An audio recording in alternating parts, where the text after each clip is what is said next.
This is Monica Perez here with our returning guest, Jeremy Kuzmarov, the managing editor of Covert Action magazine, who just launched a Substack, which I immediately just got lost in.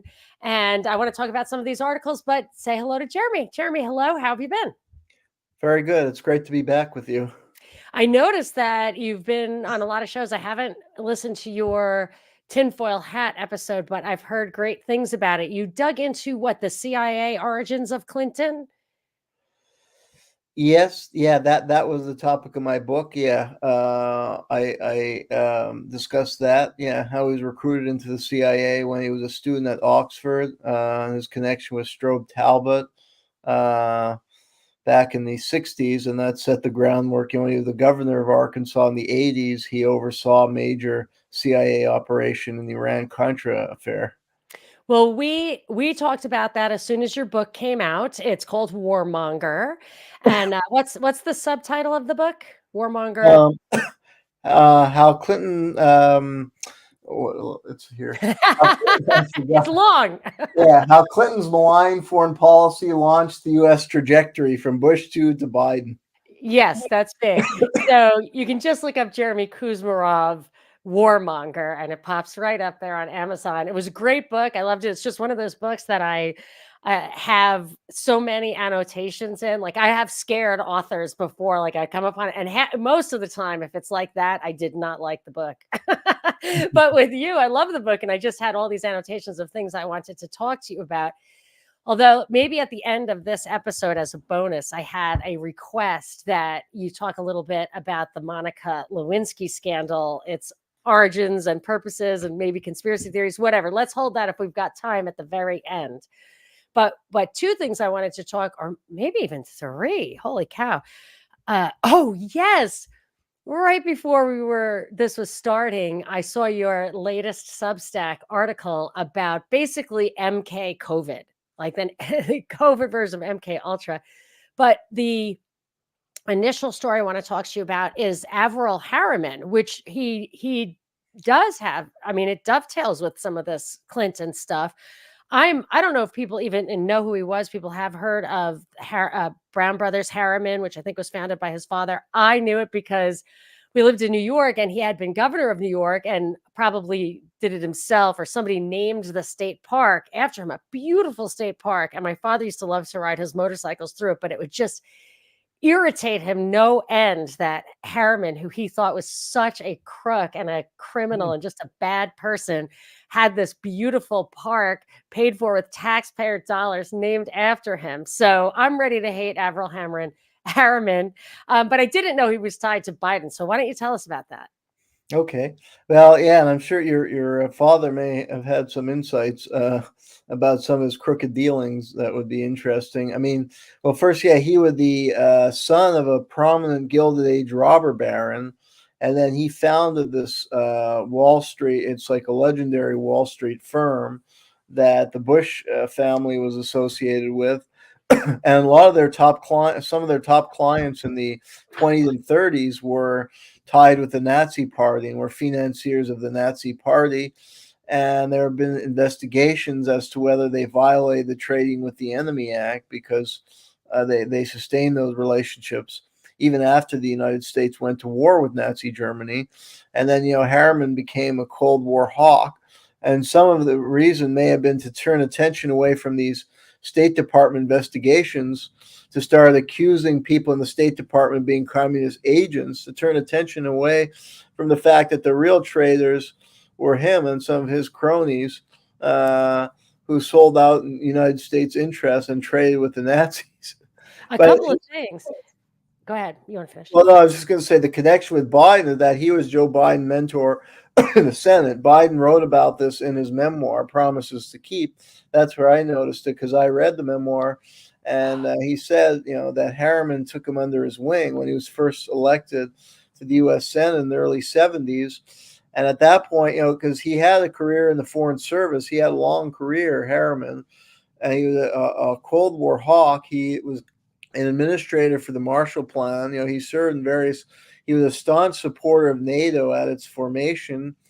Then he became the governor of New York, And then he got back in the State Department when Kennedy was the president, and he was one of the so-called best and the brightest who led the United States into Vietnam.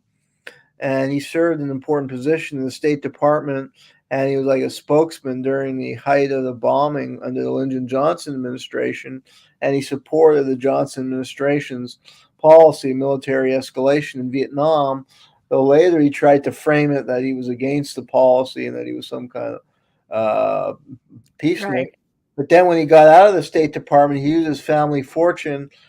He married Pamela, a woman named Pamela Harriman, who had been married to Winston Churchill's son, and the two of them became power brokers in the Democratic Party, and they provided a huge amount of financing to kind of hawkish candidates like Biden and Joe Clinton. Their PACs funded the New Democrats, and he mentored Biden in the Senate. And a lot of, I think, Biden foreign policy ideas came from Harriman. Wow. That's a lot. I do see a thread running through it, though.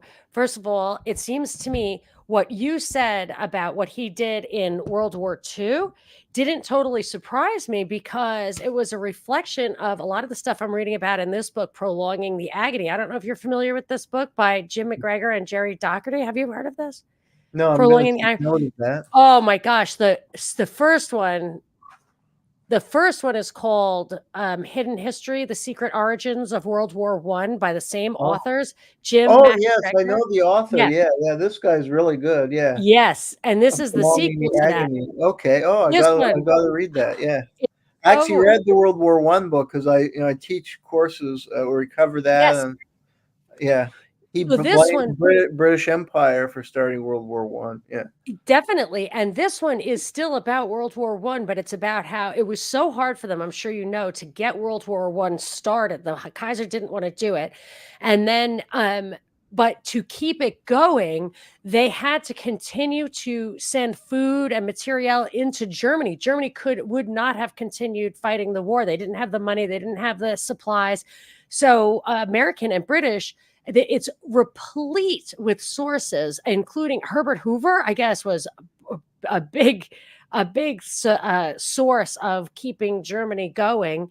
And I think you may know this, that a lot of the documents from World War I are absolutely buried and inaccessible at the Hoover Institute or whatever at Stanford, probably because of that. But when you were saying what Harriman was doing, selling oil, I think it was, to Germany during World War II, it was real. Yeah, he was selling oil additives. Some of his companies were selling oil additives.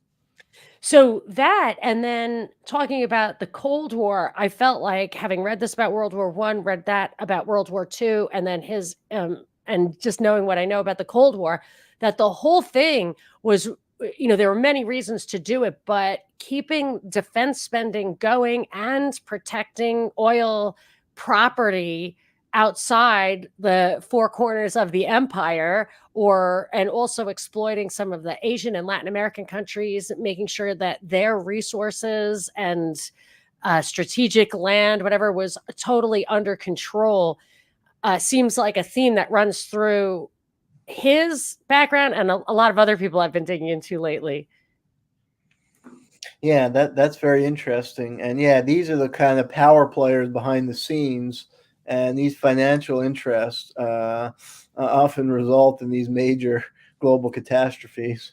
I was reading about, somebody sent me a funny clip about James Woolsey, who was the CIA director under Clinton.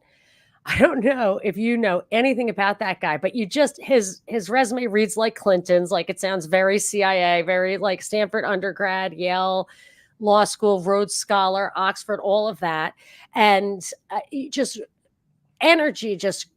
the energy industry is such a theme for him. And then recently, just like a year ago, someone named Gal Luft was arrested for, I think they said, like, they haven't named Woolsey yet, but it's probably going to be Woolsey, planting him in the Trump administration to get oil and energy policies favorable to China enacted under Trump. And like that, for me, was like the last straw of how utterly corrupt and insider dealing these people are. Like sometimes I wonder if they're just neocon ideologues, if they're stupid, if they're just, have skeletons in their closets, but it just over and over again comes down to them just making a lot of money out of it.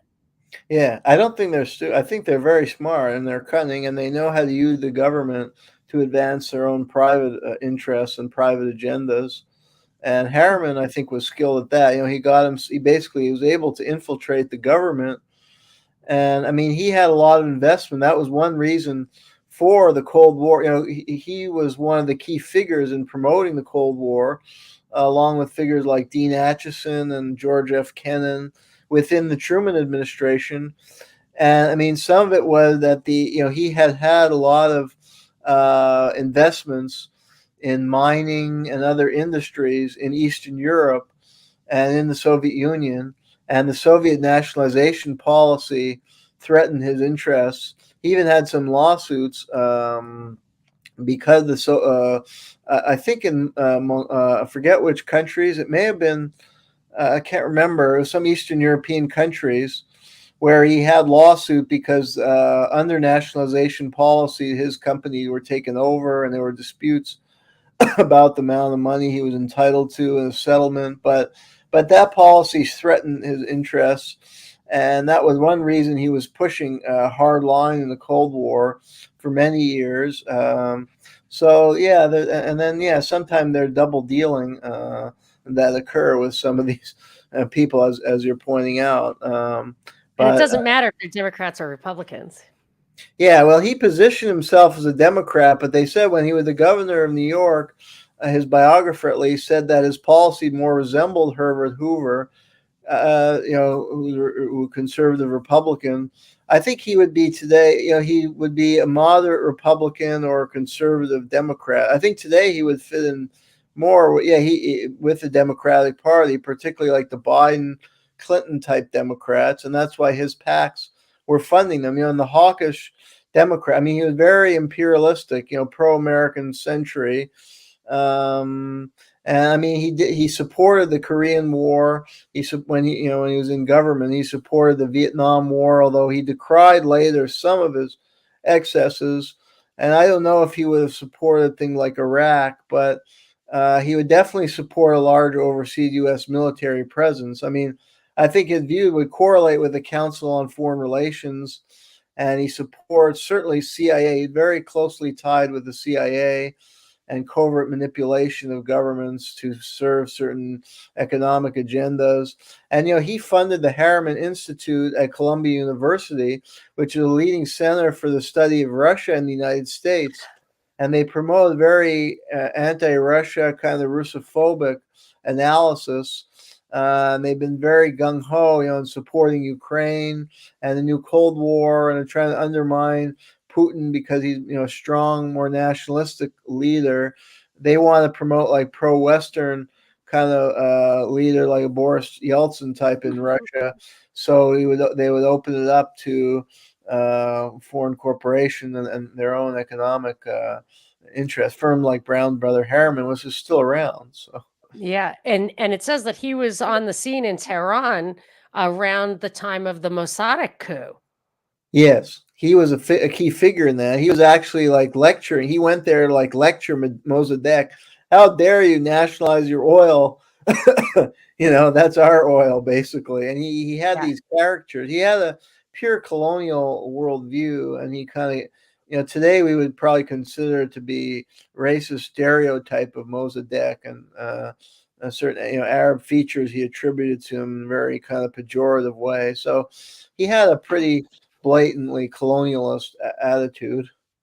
I want to just talk about the coup in Iran just for a minute, just ideologically. I like to talk about some of this kind of stuff with you because you come from the left, I come from the right, but we totally agree that it's really neither ideology is implemented. It's just one form of corruption or another.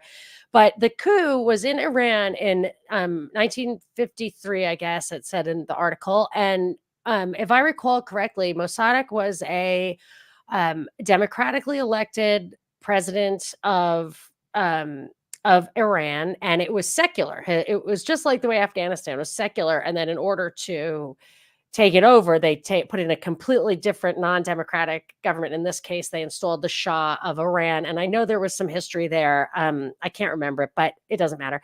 So what happened was the Aramco, the Arab American, I think is later became BP. I can't remember, but it was Yeah. Aramco, and they claimed ownership. However, Well, they claimed Anglo-American company. Ang- Aramco is Saudi Arabia. This was the oh, yeah, Anglo-American. Anglo-American oil company. Yeah.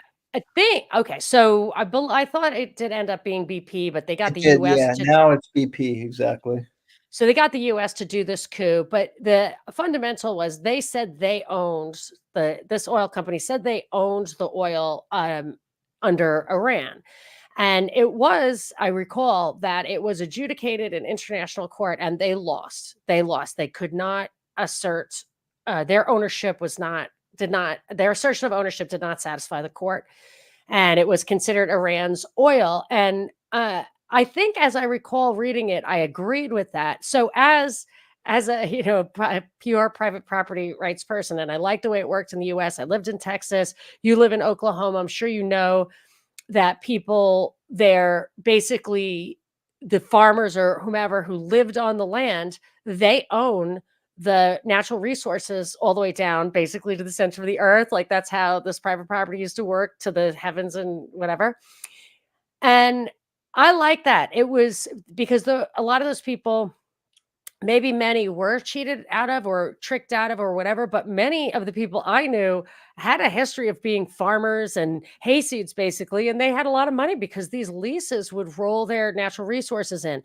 But then I look at a lot of other countries, if not most or all, from Venezuela to the Middle East, where it's considered that the natural resources under the earth are the property of the entire country. And there is actually a really strict libertarian um, philosophy called the Georgists. I don't know if you're familiar with this, where the only difference is that they don't believe that that land can truly be owned by people, that it's just like a gift from God to everybody, and you can't do it like Buffett does or Gates does and just own whatever millions of acres of land, total absentee ownership, just because you whatever built a fence around it.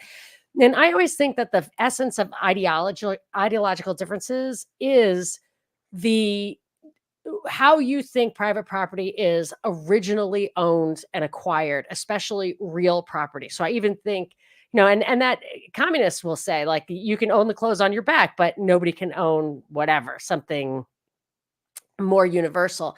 And I just wonder how you think about that. Like, do you understand? Do you disagree with the way they do it in Oklahoma and Texas and the United States? Do you think it's a toss up? Like, how do you look at that?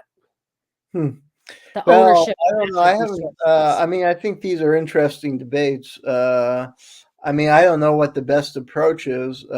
People have different ideas about that, and I respect the different ideas. I mean, in the Iran case, yeah, I mean, it's hard to justify the American or British argument because it's Iran. I mean, and the Right. Mossadegh government was saying, "Look, this is our oil." I mean, the country was totally underdeveloped, and these foreign oil cartels were just making a huge amount of money after they discovered oil, and they bought off the Shah for these concessions. So Mossadegh was trying to use the oil so that Iran could develop its economy. And here comes Harriman lecturing him. How dare he do that? So, I mean, the debate about what are the best course to follow, I think, is a separate issue, and there are legitimate positions on different But sides. yeah, I agree with you. Any way you sliced it, the Aramco did not, or the Yeah, Anglo-American Oil Company was not the legitimate owner of exactly. that That's why oil. we agree. Maybe we would Yeah, disagree on a question of what the which would best have been better from the beginning. approaches, but we can all agree that that's not right. That is Yeah. Iran, and these are foreign companies exploiting the country, and then the governments, Britain and the United States, are just trying to are operating on behalf of these oil corporations, and they're trying to keep Iran underdeveloped and dictate what the president of their country does. And then they overthrow him when he Yeah. tries to reclaim the resources for his own people. They move to overthrow him, and Harriman was involved with the CIA in that coup. So, And they as the killed a lot example, of people. They killed, I think I saw like 800 people they killed in that coup exactly, and under like false and then the flags. Shah killed many more. I mean, when the Shah came in, because Mossadegh simply was not, he was a nationalist, and his main priority was to nationalize the oil. You had the left-wing Tudeh party, which had a pro-Moscow faction, and Mossadegh, I mean, they were legal under Mossadegh's premiership. It was a party in the parliament, but then when the Shah came in, he declared them illegal, and he started murdering them, and he killed thousands, and he drove others out of the country. And Savak was created by the CIA and Israeli Mossad, and was an instrument of terror used against any opponent of the Shah, including the Tudeh party, and then also the Islamic elements were persecuted. And then they wiped out Tudeh and the secular left in Iran. So the main opposition ultimately was led by Islamist forces. And then when they had the revolution, there was conflict between the Islamists and the leftists, and the Islamists won out, and that's what we have today. And when you think about it, there were secular governments in place in Iran and Afghanistan. You can see pictures of back in the old days, women wearing like the same Western dress that other people were wearing at the time. And this, we have there's so much power behind this radical Islamic boogeyman, but I would argue that we absolutely created it from, by infiltrating the Muslim Brotherhood in Egypt, but also by taking out governments that were working, secular governments that may have, and when you think about all the people that we have taken out, Saddam Hussein, we're trying for Assad in Libya, those were secular. Those were secular leaders. If I mean, I know some of them wore, like Gaddafi wore robes and everything, but his son was going to LSE and wearing tuxedos and hanging out with Rothschilds. I know, and look what's happened. Yeah, and there's a great book I have on my shelf I can recommend by Robert Dreyfus called The Devil's Game: How the United States Helped to Arm Fundamentalist Islam, and it was published about 10 or 15 years ago by Metropolitan Books. And yeah, he showed that because the U.S. government, because of their economic agenda of trying to control the Middle Eastern oil and empower U.S. corporations, they ended up overthrowing all these, secular, nationalistic, or leftist government like Nasser and Gaddafi, and they were replaced with Islamist forces. And the U.S. often directly supported these Islamists. In fact, the book has a discussion of a conference at Princeton in the 50s where they brought all these, like the Muslim Brotherhood and Islamic elements, and the CIA was supporting them as a preferable alternative to nationalist leaders or socialist leaders.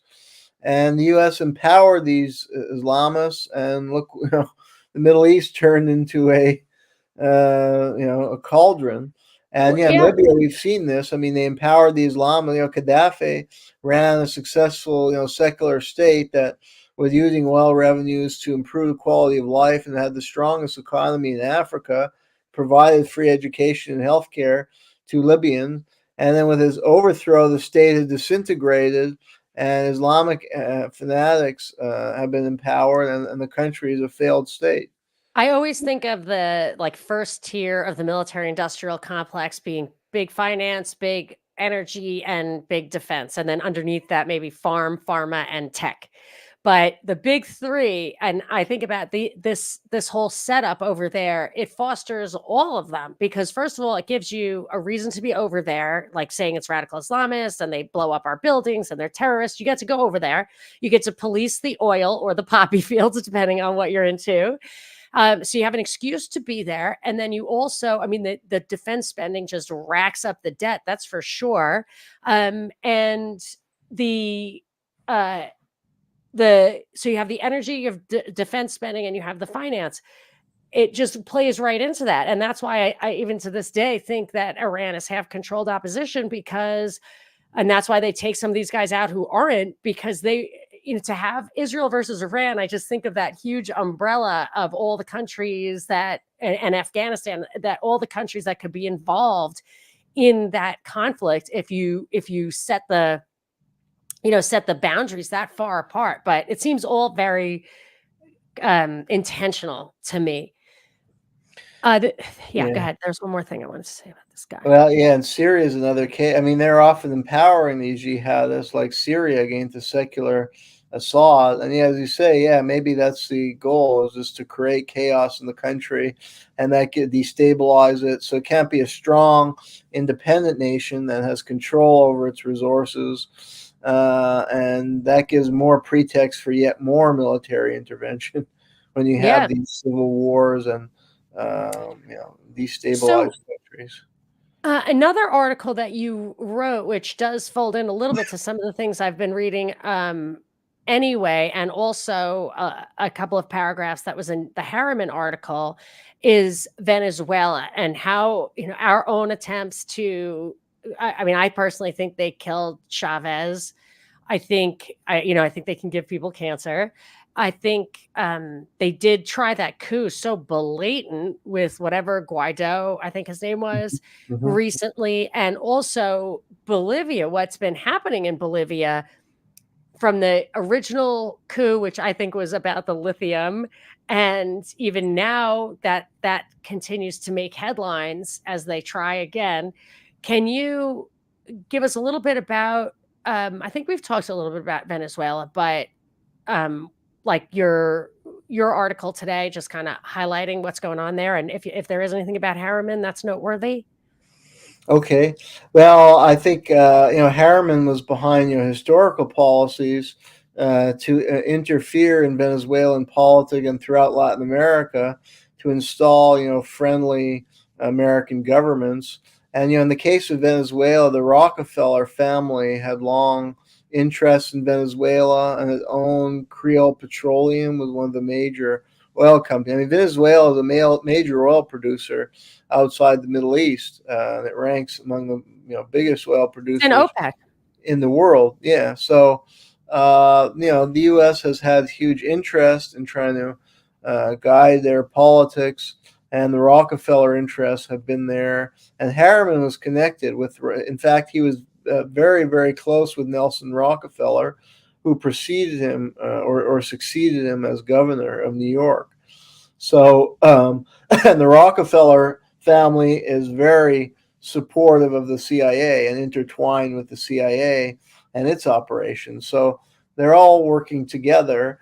And for years they were trying to install certain kind of leader. Like in the '60s, they support this leader named Romuald Betancourt, who was like center left, but he acquiesced to U.S. oil interests, and he went after the left-wing guerrilla groups who wanted to nationalize the oil, following the policy of Mossadegh in Iran, but they were crushed, and there was a lot of torture.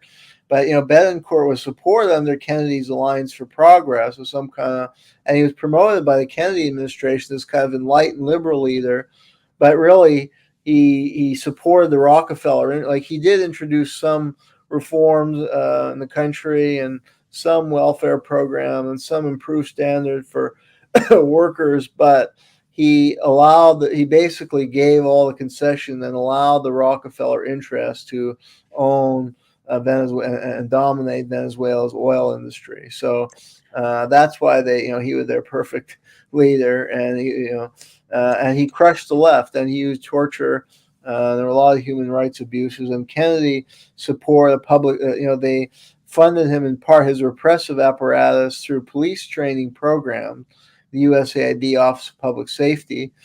And that sets the groundwork for today. I mean, what happened in the '90s is that they had a guy, Perez, and he was acquiescing to U.S. oil interests in Venezuela, and Chavez, led an uprising against him and took power in '98 through the ballot box.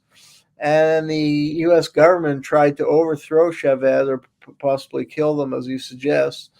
And then he was succeeded by Maduro in 2013. And there's a new book I can recommend. I just wrote a review. Yeah, I guess that's the article you're referring. The book is called Corporate Coup.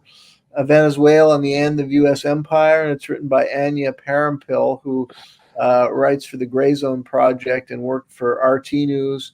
And it goes through the whole history of the U.S. efforts to overthrow the so-called Bolivarian Revolution, whose major goal under Chavez and Maduro, the major goal of this revolution was to reclaim Venezuela's natural resources for the Venezuelan people and to use the oil revenue to institute social welfare programs and economic development. So it's the same program as Mossadegh had in Iran, and it's the same U.S. policy of trying to overthrow these governments using the CIA and all kinds of covert means and an economic warfare in the form of sanctions, which has laid siege to the country and severely impacted its economy. But so far, it hasn't worked in Venezuela. There were blatant coup attempts. They tried to install Juan Guaido, who had no legitimacy, and he was connected with Leopoldo Lopez, and who had stirred the uprising in 2014, when there was a lot of violence in the streets, and they even tried to burn the Justice Department, and they're kind of violent guerrillas. And they present Lopez as some kind of hero. The National Endowment for Democracy constantly celebrates him. He's invited as a speaker. He's promoted as this great champion of democracy, and yet he was out there encouraging the burning of the Justice Ministry. But they've tried to overthrow the Venezuelan government, but they failed. And now we have elections coming up at the end of this month, and the U.S. is invested in the candidate Edmundo Gonzalez, who's tied with the far right, and Lopez and this woman Corina Machado, who's also celebrated by the NED and is close to some U.S. politicians and neoconservatives. But it's likely that Maduro will win the election.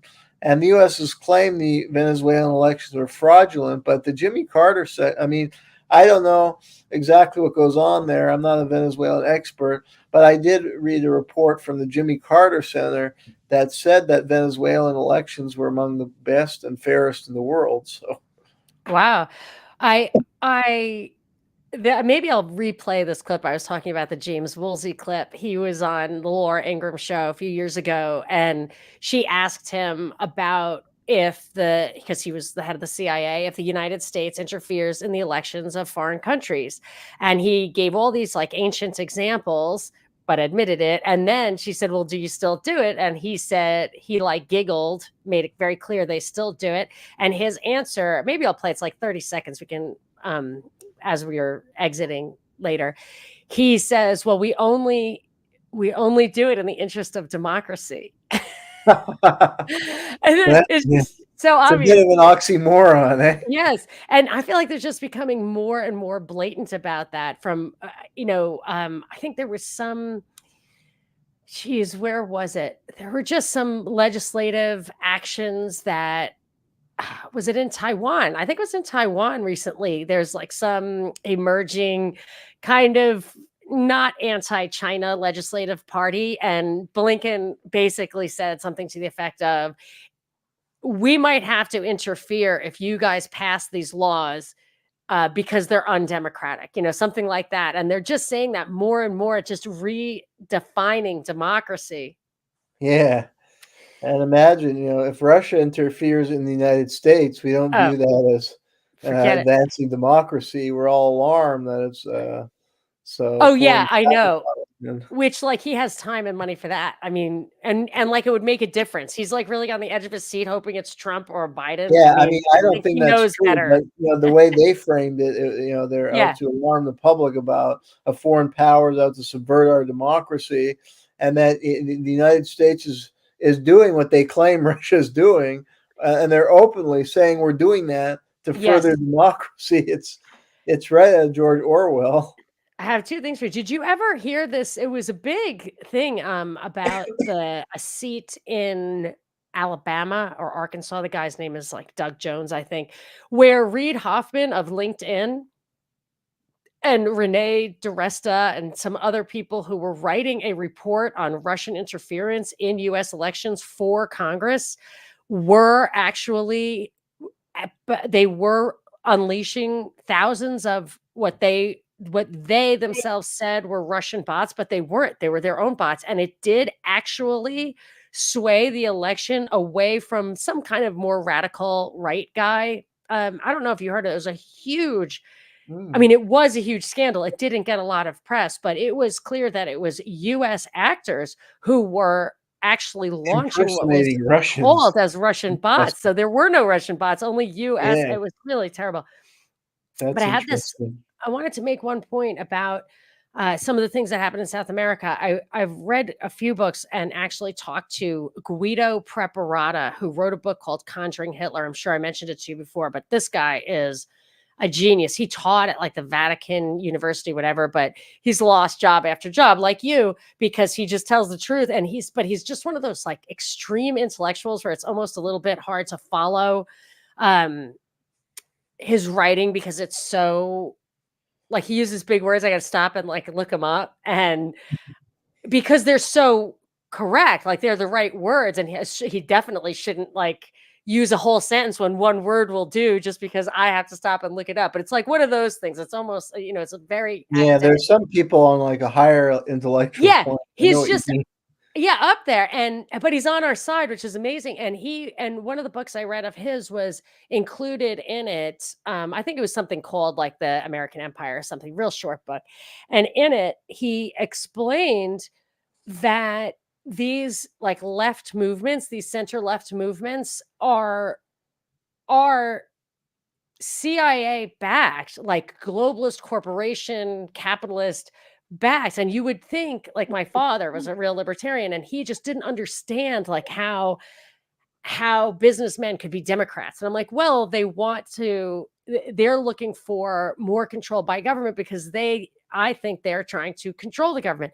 But he was saying that the CIA promoted left-leaning centrists because they knew that they would allow the corporations to continue to operate there, whereas the more radical leftists, the communists and stuff, which of course I abhor, but were not going to allow global corporations to continue to operate in those countries. So you would think that it would be left versus right, but I think it was more effective and more of a explanation that the center left, just like this Yeah, Venezuelan guy. yeah.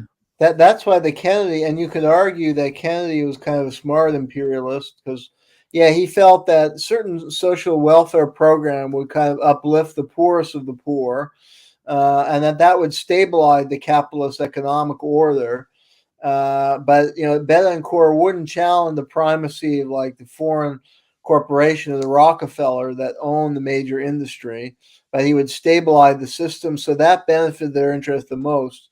A far right, though, concerned with that, a far right government would, like in the United States, I mean, many businessmen supported the New Deal on the ground that it stabilized capitalism, Mhm. from the Great Depression. So and from the instability of the business cycle, that they wanted some regulations to stabilize it, and that they could ultimately benefit. So it's similar in Interesting. Yeah, Latin America. Yeah. I believe that. I wanted to ask you about, I hadn't intended to, but when I read it, I was fascinated that your latest Substack. So your Substack, um, do you want to, you decided to start a Substack.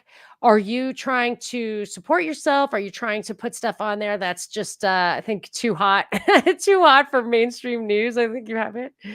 Exactly. What's, Well, yeah. some stories may even be too hot for alternative media, like the COVID-19. Yes. The alternative media, I mean, they will cover like more critically U.S. foreign policy from the mainstream, but the COVID issue they've been terrible on, and there's been a kind of blackout on that, even in alternative media. And I mean, the COVID, there's all kinds of shenanigans, and now more and more information is coming to light to show how the public was hoodwinked. And I mean, I think they use the same scare tactic they used to try and sell foreign wars, and they divided the population, I think, very effectively. And this new book by David Hughes called, I forget, you have the title, COVID Yeah. 19 COVID-19 Psychological Operation. and the War for Technocracy, Volume 1. Yeah, he makes an argument, and it builds off a book I had reviewed a year ago or two by Kees Vanderpil, is a Dutch, yeah, and he's like what you're saying, and they tend to be European. I think the European education system is superior to American education, and you have these a few intellectuals in Europe who are really on a kind of higher plane. And Yeah. I would put Kees Vanderpil in that category. This Dutch scholar, he's written numerous books, and he wrote a brilliant book called States of Emergency. And he makes a similar argument to Hughes. Their argument is that, look, the global capitalist system and kind of world order was in crisis. You know, Western dominated world order was in crisis in 2019, 2020. There were protests breaking out all over the place. You had the Yellow Vest movement in France, for example, was emblematic of that. You had growing instability in the financial system. You had growing debt and serious economic problems. You had a crisis of legitimacy that for years the propaganda system worked in the West, but it's not working anymore. People are not believing what the government is telling them anymore, what the media is saying. And you have protests developing, and the population is growing restive, and the elites are worried that their power is slipping. So what do? According to Vanderpil and Hughes, they kind of manufacture this COVID scare. And whether COVID was manufactured in the lab seems to be the leading theory, although Hughes even questions the extent to which COVID is real as a disease is either greatly exaggerated, because the disease itself seems to be more like influenza, and only even 10% of people who get it show symptoms, and the most serious symptoms are experienced mostly by people who have other health problems. So for But most people, it's not a health risk. the And smell then and there taste thing, you got to address that because I experienced that. Yeah, well, I mean, there are question marks about it, because he suggests that maybe some people who, well, because the PCR test used to diagnose COVID is flawed. We Absolutely. know that. Even the founder said it. Yeah. So, it's possible, although I don't know the answer, but it's possible people who got diagnosed with COVID could have had their other types of flu, particularly insomnia, where you would have a loss Yeah. of taste or smell. So it's possible people who are diagnosed with COVID may have had something else. And then the other thing that Hughes goes into is just some of the scare tactics and the exaggerated data. Like the death counts were grossly inflated, because Yep. people who died, they were attributing COVID deaths to people who died but had COVID within a 28 or 60-day period, but they died from something else, but they may have gotten COVID or what diagnosed as COVID when they were dying from cancer or some other illness, but they were counted as COVID deaths. So the numbers were inflated. I think that is very well established. And there are other scare tactics they use, like they go on TV and present these ominous graphs, or they would show like, oh, the morgues are overfilled in New York. But it's Hughes points in his book the site, and I remember watching the news, and they would refer to this morgue and all these bodies coming in. But that had been a place where they sent unidentified bodies in New York since the 1860s. Oh, wow. We have no idea that those people died of COVID. They were just unidentified people. So it's misleading news coverage. And I think there's still a lot of question marks about what is COVID as a disease. I mean, and some are leaning to the skepticism that it doesn't even exist, or it doesn't exist the way we've been told about it, or it's some kind of flu strain that may have been manufactured by this gain of function research. Uh, so the whole thing really smells bad. And, Hughes goes into in more depth than the Vanderpil book, although they both have similar analysis, and I think they're both brilliant guys. Hughes, I know, has a PhD from Oxford and Yeah. teaches at a university in the UK, and he's written about 9/11. And he wrote a deeply researched article indicting the international relation profession and how they failed to properly cover the 9/11 attacks. and all the suspicious things about them. They just kind of parroted the official government narrative. And he goes into in his new book, which I highly recommend, how they use mind control techniques based on the CIA, MK Ultra, now on whole populations. Because under MK Ultra, they studied how to like manipulate people. That was the whole purpose. They were doing like unwitting drug testing and tests with like hypnosis and mind control experiments and how to brainwash people and kind of program them or get them to think in certain ways. And he says that this has been applied on the whole population, and they use certain techniques like repeat, and some of the techniques like out of Nazi propaganda, and they use it for war, to sell wars. Repeat the same lie over and over again, and people start to believe it. It's like Pavlovian conditioning. Another tactic is to demonize. Goebbels said this. Oh, it's so easy. You just call the pacifist traitors, and everybody turns on them. And now a new variant is this: you call the people who question the COVID policy of the vaccine anti-vaxxers or conspiracy theorists. It's just like calling the pacifist traitors. You make like they're crazy. Or draft dodgers. I always thought vax dodgers would be like draft dodgers if they got their way. And and part of the propaganda. Yeah, part of the propaganda, Hughes says also is like, they don't want to wear masks. They don't want to take vaccine. They're jeopardizing the health of the whole population. They're contaminants, and some were totally untrue. We're quarantining them. Even prominent leftist intellectuals who are normally critical of U.S. policies and government policy, we're calling for quarantining these people as if they're some kind of contaminant. And he said that's kind of like how they stereotype Jews, Nazi Germany, that they bred disease.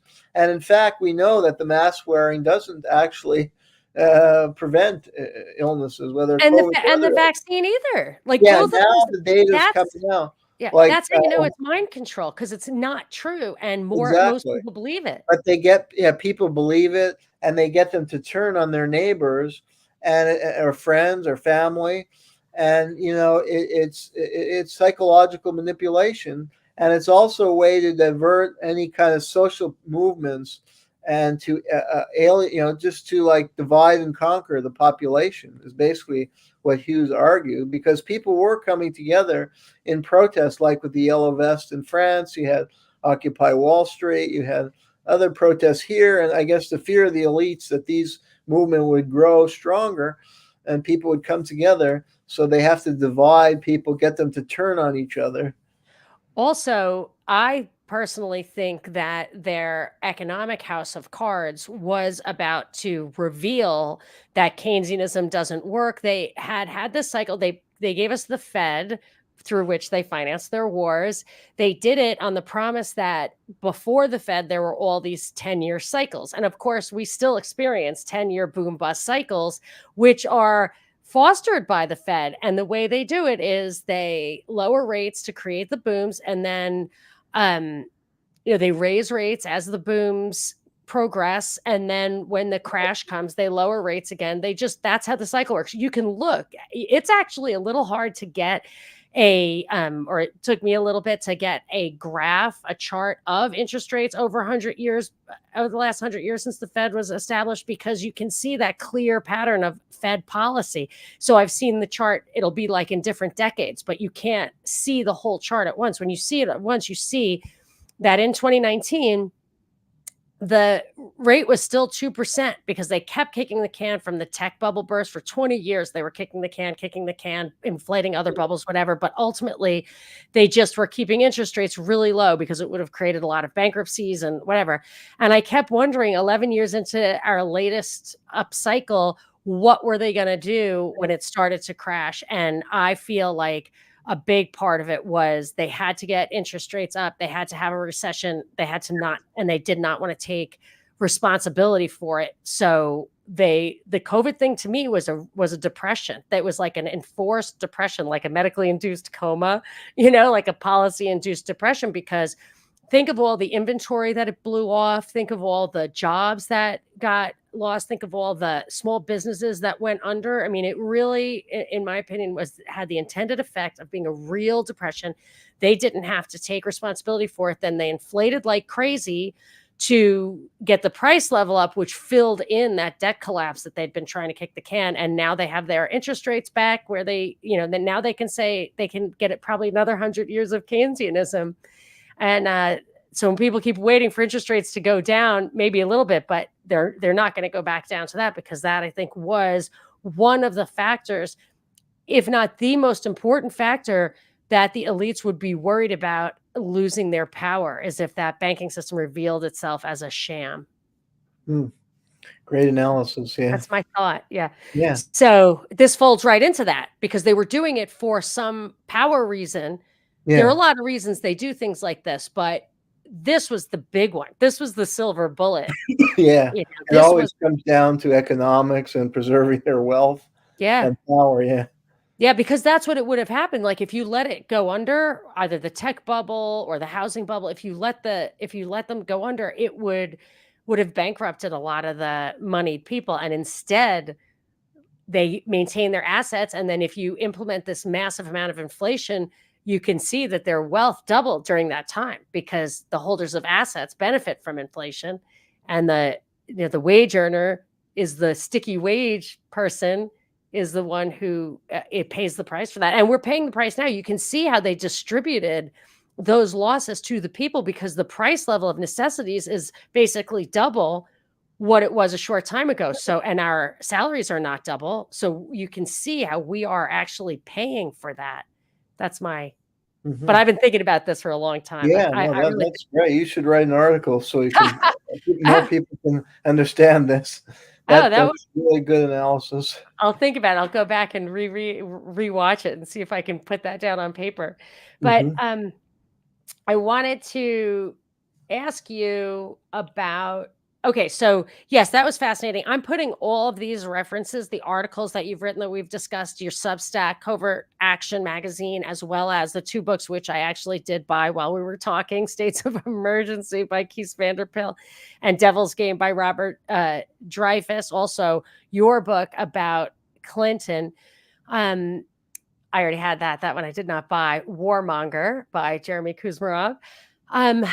But I thought, as a bonus, it would be fun for us to get a little salacious and tell, in your travels and your studies, was there any conclusions you drew about Monica Lewinsky? Like, was she a setup, or what was it, a distraction from Whitewater? Was it both? That I'm not sure about, but I would lean toward believing it was some kind of distraction, that there were so many really horrible things Clinton had done, but that would also expose not just Clinton, but the whole apparatus that he was associated with, and some other very wealthy and powerful people. So it was much easier to get him on the Lewinsky sex scandal, and then you can kind of brush that off as, oh, it was just a little, thing on the side. And he didn't lose power because of that. No, and Ken Starr is an old-time deep stater. I don't know if you know his history and his family's history.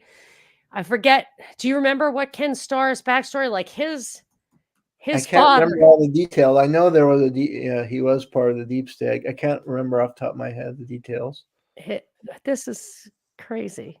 The Ken Starr. It's like, it says, oh, his father was a barber, but that's not. No, somebody owned. He's from Texas, and his family had he dodged the Vietnam War because he had psoriasis, which actually psoriasis is a heartbreak. My son has that. I'm trying to think. He has some crazy backstory. I'll have to find that in my off time. But one of the things that Whitewater scandal, I remember as a little kid, pretty little, watching Hillary Clinton like in a twin set. I remember with like hair, she just looked so much better than ever, being grilled about the Whitewater scandal. And it was looking hairy for them. because that was what was that, like an insider trading deal, or there was some I don't know Mhm. if you remember off the top of your head, what was Whitewater? Yeah, Because then it went well, out. Whitewater was it had to do with, illicit land deals, and actually it opened a whole can of worms into corruption in the banking system and laundering funds in banks, and it involved the Rose law firm, and Hillary was a partner. Right. And it would have opened, a can of worms into, the Arkansas Development Finance Authority, which is an economic development agency Clinton set up, but he was actually using it, um, for all kinds of money laundering Yeah, operations. interest-free loans, if I'm not mistaken, that Yeah, were and never paid including with back. the MENA, it was intertwined with the MENA armed and drug smuggling Nicaraguan Contras because there were these financial, networks, that were interlinked with Whitewater. So that's So Democrats and Republicans. Nobody wants to open that can of worms. yeah, and this was when Clinton was and was governor of Arkansas, and involved like Jackson. One of his biggest donor was Jackson Stevens, who was tied with both Whitewater and the Mina affair, and he owned, a Stevens investment house, which was the largest hedge fund outside of Wall Street, and he also owned data analytics firms that were connected with the CIA, and he was involved with the Bank of Commerce, International Oh, yeah. (BCCI), and some of the money laundering was being carried out through the BCCI and other interlinked banks in Arkansas that the Stevens own, like Worthen Bank, and that the Rose Law Firm represented. It's a very complex, financial maneuverings, but it would be a window into major money laundering, armed and drug smuggling, tied with organized crime, offshoring But money. instead, it was just a little oral sex in A the little, Oval Office. yeah, and better to focus on that, and, And this what was kind of prude would you have to be to not think he deserved a little something for the effort? I mean, come on. yeah, It so just was so it just made you seem stupid to care, and then people did care. I kind of felt like that with the Hillary Clinton server. It's like, okay, but what happened? What was the like? She has there's so many things on that server that you need to worry about. What difference does it make that she broke that process rule? Anyway, well, so yeah, I think yeah. that's how corrupt it's a window into how corrupt government operates and how they kind of it's like, limited hangout or they're very good at damage control.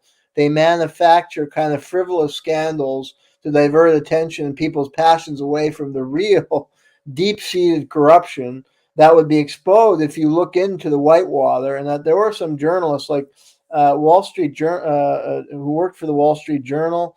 We're doing some serious legwork on the Whitewater and Mina, and this was coming to the surface. And this is the deep state, and, this was coming out, so they had to divert, people away from that and to focus on attention on Clinton's sex life. And, Yeah. they didn't even really get into the reality is that Clinton may have raped a lot of women, been a serial rapist. So this is just like a little nothing compared to what he did. I mean, there are many women accused Clinton of rape, and they said that, and there's incredible evidence, in fact, from State Department reports. Clinton never graduated from Oxford because he was accused of sexual assault even then. And this was in a secret State Department report, and it's said that Clinton was not at Oxford to study; he was there to party and womanize. And I think he did a lot of drugs, and so he'd been. This is a guy who's serial. From the Me Too era. I mean, serial sexual abuse, and the women testified that his trademark was to bite their lip to weaken them. So we're Ugh. dealing with a serious sexual predator, and it's documented in a book, by Robert Morrow and Roger Stone called "The Clintons' War on Women." And it draws on a lot of, testimonial and sources. And a lot of the women were threatened. One woman even had her favorite dog was killed, and like the carcass was put on her doorstep as like a Oh my warning. gosh. Like I the mean, Godfather. we're dealing with like the mafia here, Yeah. and instead the media made it as like just this kind of light affair, with an intern, and people could almost sympathize with him. So that's Yeah. how corrupt elements operate, and they use the media to their favor, and they divert people's passion into something trivial. Yeah, they pull people kind of like making, you know, that center left compromise. It's just they give you a little something in the middle, And then the really serious stuff just and even by the time you get to the serious stuff, look, a lot of time has passed and you're kind of like used to the idea that they were corrupt or whatever. And I mean, the guy should be on trial. Is there statutes of limitations on rape? Yeah, but now he's really old and he's Yeah, in what are you full gonna do? health, and probably he'll die. And then maybe 10 years after his death, then a book will come out in the mainstream. Kind of recycling was already known, but was like kept suppressed. There were a lot of books and articles. You can read my book now, but it's not getting any attention in the mainstream. So it may be another 30, 40 And years. it's great. Even the footnotes are great.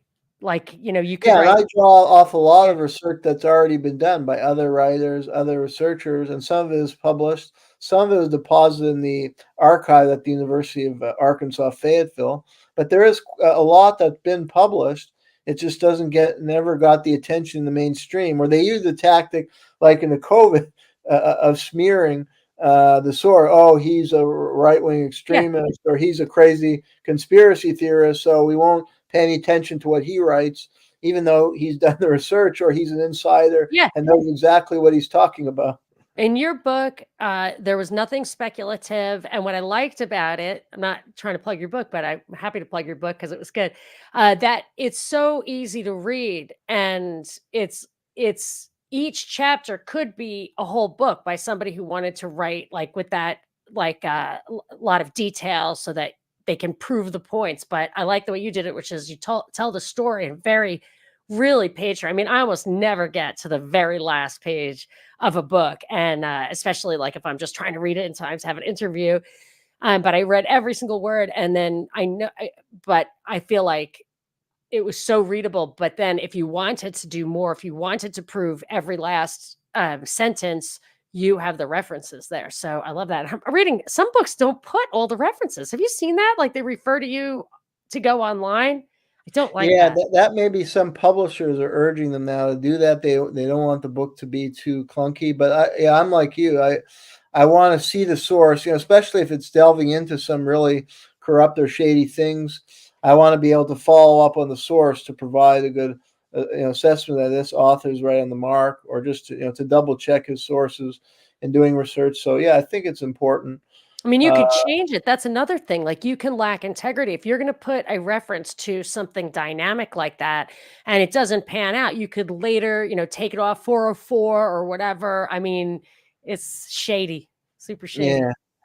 Yeah, and I tried to pack a lot of information in kind of succinct way so that I wouldn't say it's a breezy read, but it's a kind of concise summary of a lot of what we know It about the was Clintons in a very readable clear. way. Yeah, Yeah. very clear. So, yeah, interesting. Do you know anything about Whittaker Chambers? Do you know who Whittaker Chambers was? He was Yeah.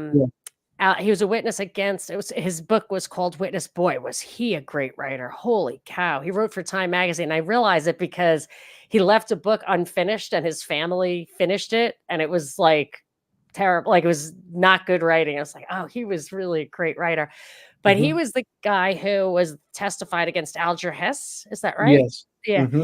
Um, and I always wondered about that because that was the one where like there's so many communists in the State Department, and a lot of it came out later in the uh, Venona The papers. I don't Venona know. papers. Yeah. Yeah, but Well, I always I could wondered re about that. oh, if you want my assessment of that, I do. there's a book by Joan Brady called America's Dreyfus on the Alger Hiss case. I would recommend that. Interesting.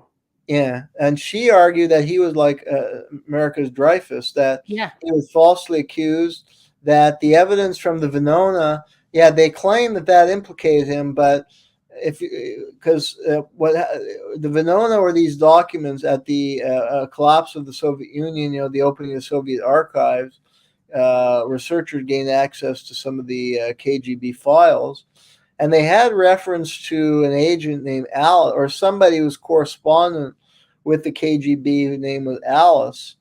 So they said, "Oh, Alice, that's similar to Alger," but that actually doesn't prove that that was Oh, Alger. right. Yeah, definitely And not. then Brady goes into some of the detail that Alice, they had Alice like in Mexico, and she found that Alger was not in Mexico at that time, and she believed it was somebody else, Setenius, in the State Department. But so she did not believe that those documents incriminate Alger. And also, she said that Alger was accused of leaking information at the Yalta Agreement, but that the Soviets had spies in the British Foreign Service who already provided them information at Yalta. And there's nothing that even this Alice provided the Soviets that would have compromised U.S. espionage law, because U.S. espionage laws, you have to actually provide information to a foreign power that would compromise U.S. national security in some way. And there's no evidence of any compromising information, even from Alice. And it's likely it's almost certain Alger was not Alice. And then, the Chambers documents, because they made a whole thing like Yeah, Nixon. the pumpkin papers, but I wasn't convinced by those. But when the papers were declassified, it showed they were nothing burgers. This is kind of like Russiagate. This is like the precursor to Russiagate. It did seem a little propaganda-y all politicized because those papers, it was like a State Department report on Brazil's economy, and it was just like publicly available information on certain army gear. Like one was like a life vest and a lifeboat. So it didn't violate the papers made clear that because Chambers had been in Alger's home because he babysat. I don't know the reason. I think they were neighbors and friends, and he allegedly took these documents. But so I mean, I don't know if it was right for Hiss to have taken the documents home, but if the documents weren't incriminating or compromising in any way of national security, then it's nothing. He didn't violate any laws. So this is like the precursor of Russiagate. It's like a nothing burger. And some of the people pushing this were like the Averell Harrimans. Actually, they had violated U.S. espionage laws in trading with the Nazis and supporting Nazi financiers, even after the Trading with the Enemy Act was passed. So they had to turn it. It's like what we're discussing with Clinton. They create the Lewinsky scandal to divert attention from Clinton's real crimes. And here it's like the power elite creates this manufactured scandal about Hiss as this Soviet spy to divert attention from their own crimes and their own dealing with the Nazis. And Chambers was such a good writer, and he did recount this, and it was like my family loved that book, and he seemed so courageous, and he said, he was leaving the winning side because he had been a communist to the losing side. But as the years passed, and I think about it felt propaganda-y, and I feel bad for him because he seemed to have a tragic life. But I also recall that he loved his wife very much. He had children, but he was homosexual, and it really shamed him. And he was not public about that. And I know he had a lot of dignity, and I feel like he certainly could have been strong-armed into doing whatever it took, I think, to appease the people who might have wanted to blackmail him or cause him grief. And in the end, he did die kind of in grief. He couldn't find a home. Like churches would kick him out. It was very sad. Yeah, and it could have been, they had these professional anti-communists who would testify that they had been in the party with, they would testify before the House of Un-American Activities Committee that they had been in the party with so-and-so, and they would name names. Yeah, that's what he did. But a lot of time that was a career move. Like that was a professional move because they could make a career as anti-communists, and they got publicity in these hearings, and they got political connections and status in society, and they made money off this, and they could write books, and they had a name and reputation. So for some, I think it was just opportunism, a career move. And they may have shifted in their own politics, so maybe they felt they were doing the right thing, but they weren't always providing good information. And then they were viewed as kind of like rats. I mean, that they're selling these people out because the people they were naming names, it was ruining their careers, and it caused hardship in their own life. And many people had been in the Communist Party in the 30s because the capitalist system was not seemingly working. And I mean, people didn't, I think, understand the full truth about the horrors going on in the Soviet Union, like with the Gulag and the show trials. So they may have been a bit naive, but at the same time, the communists were often leading a lot of the protest movements of that era, like for rent control and to help the unemployed. So a lot of people, youthful idealists, joined the Communist Party, and then they moved away from it. But 20 years later, these rats or whoever were Yeah. were holding that against them to destroy their career. And in Yeah, it's America, like you today should be when able to join whatever party you want, and people change their political yeah, views. teenagers tweet and they're gonna, have to live with that for the rest of their life. So I'm looking up this book, America's Dreyfus. It's actually called America's Dreyfus: The Case Nixon Rigged. Yeah, It's from September 2015 by Joan Brady. So I'm looking and it's got 10 ratings, and the average rating, the rating that shows is 2.5 stars.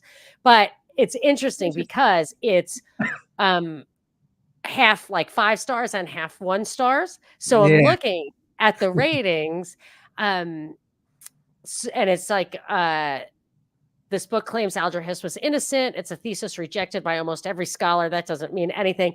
So I don't know, like, do it for yourself, but listen to this. This is the one of the 1-star ratings on it. Just as there are those who believe 9/11 was an inside job and that the CIA created AIDS, it's no surprise that there are those who still believe in the innocence of Alger Hiss. So, like, the 1-star review is the thing that's most compelling to me. Like, wow, maybe she's onto something here. So I'll have to make my own decision on that, because we were raised to respect Whittaker Chambers, because my parents were such Red Scare anti-communist. My dad was in World War II. His kids were at Woodstock. He was like, ah. So I don't know the truth, but yeah, these are great resources, and I really feel like if the book is well written, you can make your decision on your own. yeah. Judge for yourself. I mean, I thought it was convincing, but I Yeah. mean, it's still a contentious issue. So. Yes, definitely. Well, boy, you read so much and you write so much. What would you like to tell people about? Anything in particular that you want to kind of plug on the way out the door? And then I'm going to ask you to wait till after we're completely finished so I have your file uploaded. Okay, well, yeah, check out the Clinton book, and yeah, you can find my writings. Yeah, now I've set up this Substack, so it's called Too Hot to Handle for the mainstream, and I'm putting a lot of my articles up there. So hopefully you can become a subscriber and follow me there. And Yeah. I write regularly for the Covert Action magazine, and I put up some of the articles from the Covert Action on the Substack, as well as some additional articles and some interviews and stuff. Like this, Did I'll put up this show on there. Oh, excellent. Thank you.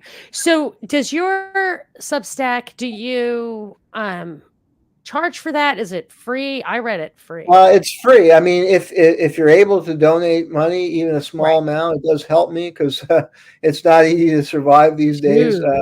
Independent media is really under attack, and the mainstream media is kind of hopelessly compromised. So there's no jobs for people who want to make a career in writing or reporting or journalism.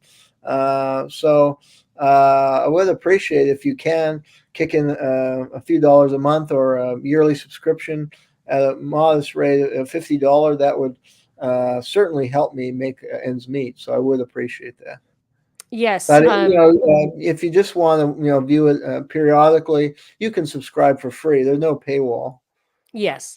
So I do think it's important that the really aren't too many people like you, I would say Guido Preparata, similar, that I mean, if you maybe being a college professor isn't super lucrative, but there's a lot of job security, you get a lot of respect, you get to do your work, and you gave that up for the integrity of the actual subject matter. So I Yeah, well, encourage that's the people problem to we have support you. today. And I identify like a truth. I don't. Although I might have certain worldview, but at the end of the day, my commitment is to telling the truth. And I'm not really committed to a particular ideology or political party. And that's the difficult. One of the difficulty. A lot of the media today is kind of compartmentalized. You have to be on the right or on the left, and they only address certain issues in that journal, in that magazine. So if you're an independent and you may come to different positions and you may agree with the conservatives on this stuff, and you might identify more with the left-wing position on this stuff, but when you bring in the issue where you agree with the conservative, the left-wing people don't have anything to do with you. If you bring in the position and the conservatives where you don't agree with them, they don't. So it's hard to find either stable employment. And the academy has started really blacklisting people who are independent minded and kind of free thinkers. And like the COVID issue had been really bad. So that's why, a lot of people are moving to Substack. You can publish whatever you want. So that's nice. So if people can support my Substack, that's great, because I can make a living and hopefully I'm helping better inform people about what's really going on. And I'm trying to review, books or, good research that's coming out like on some of these contentious topics. I'll try and review, because I read a lot of the books. So hopefully, people find that helpful, and then they can go to the books and read them for themselves ultimately. I also think that the most effective and pervasive method of censorship is that silo thing, where people on the left can't read anything that someone on the right might say, and people on the right can't read anything that someone on the left might say. Like, it's literally what they do. Yeah, with CIA. I think they want to divide people, and like we find on the show, I mean, we might disagree on certain issues or certain ideological visions, maybe would be slightly different, but on a huge number of things, we're actually in full agreement. So, and really important things. And so I think that's what they don't want, because I mean, people would come together really across the country more along, class lines. Instead, they want to divide people ideologically or put them in one or the other camp. And you're supposed COVID's a great example. They did not. Vaxxers and anti-vaxxers didn't need to divide on the left and right spectrum. I don't know if you've ever read the SPARS document, the Johns Hopkins 2017 document on it's a pandemic exercise. And they talk specifically about having the Democrat president champion a medical countermeasure so that the Republicans would reject it, to politicize a specific drug so that half the people would like it and half the people wouldn't. I mean, it's really sinister how they do it, and they do it for that reason. But that would be one example of something where the political divide wouldn't have been a problem. People would have joined shoulder to shoulder against the COVID lockdowns if it hadn't been deliberately siloed and politicized, in my opinion. And it looks like now, absolutely. You and like this book and stuff are going to try to break through that. So I appreciate that. Yeah. And they made it a Democrat, and a Democrat became, people who are Democrats or on the left were the most intolerant about the COVID. They made it, hands off my body. If you're against the vaccines, you're a right winger or a Trumper. And really, it's not a political issue. And if you look into it, it's simply right or wrong. And I think the left historically was concerned about large corporations and like the pharmaceutical industry, but somehow they end up defending the pharmaceutical industry, and they label somebody as a right winger if they're critical of the pharmaceutical industry and vaccines. And that's all manufactured. And that's part of this conditioning that Hughes talks about in his book. It comes from the MK Ultra. And he actually argued that lockdown was a in isolation, people are more prone to follow like a herd type of thinking and to lose their critical thinking faculty because they're in isolation, and they want to afford some kind of identification with a larger group, and they lose like independent thinking more in isolation. So that, he argued, is one reason they imposed these lockdowns. They wanted to isolate people. Do you recommend that book? Because it's $120. Actually, but he put it up free online. Yeah. Oh, he did? The book can be read for free online. I think, knowing the cost of the book, and that may have been out of his control, he's put it up free online. So if you type in the title, you should be able to find, you can download the PDF. I read it for free online. Okay. And you can download the PDF. I will, I'll find the PDF and I'll put it in the show. You don't even have to, I mean, you can get it on Kindle if you have Kindle, but no, it's actually absolutely free online, because he wants, I mean, it is, I think, a really important book. and people, I hope some people would, be willing, because like what he says is, it almost become like a cult or a totalitarian, and like people become closed to any learning on this topic. They're so closed-minded, and a lot of listeners probably have had that, or they have friends or family members or workers. Hopefully, it's not their boss, because I've had this situation. And you said, oh wait, look at this. You have a discussion, and it kind of turns ugly, and you try and like just send them facts to back up your position, and they totally shut out those Yeah. facts. Yeah. And he discusses that phenomenon, and it's part of this like mind control, and they're not open to education. So unfortunately, a book like this, they'll just ignore it, or they would say, oh, that's a conspiracy theory, even though it's packed with information and data and statistics and Yes. Undeniable official evidence. agencies. Like, this is a first-rate researcher, and it's a lot of the data is from, like, he lives in the UK, so he uses a lot of British examples. It's from the UK, like, health data and official government data. He uses quite a lot to prove some of his points. So Yeah, I always say, always refute, never dismiss. But like that that book on Aldra Hiss, the guy said, well, she's nuts. So there are nuts people out there, but that's not a refutation. That's just a dismissal. And I really don't like it. I'm going to ask you to send me a PDF of that book, because I don't see one like okay, that isn't I'll look associated it up with it. online and send it to you. That Yeah, would be great. And I'll and put it in the show promote notes. it among all the listeners. Yeah, because it's a really important book. Okay, I'm going to play this 30-second clip. People who watched my show yesterday have seen it, but I want you to see it. It's very funny. Like, we need to control other people's elections in the name of democracy. And it is a little disturbing how hilarious Laura Ingraham finds this entire subject. So, but that we're going to say goodbye. Thank you, Jeremy Kuzmarov. This is Monica Perez. Thank you all for coming, watching, listening.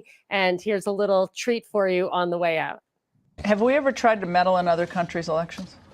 Oh, probably, but it was for the good of the system in order to avoid the communists from taking over. For example, in Europe, in 47, 48, 49, the Greeks and the Italians, we don't do that now, though. We don't mess around other people's elections, Jim. Only for a very good cause. Can you do that? Do a Vine video on a former CIA director. Only for a very good cause in the interests of democracy. All right, thanks for being here. It's always great to see you.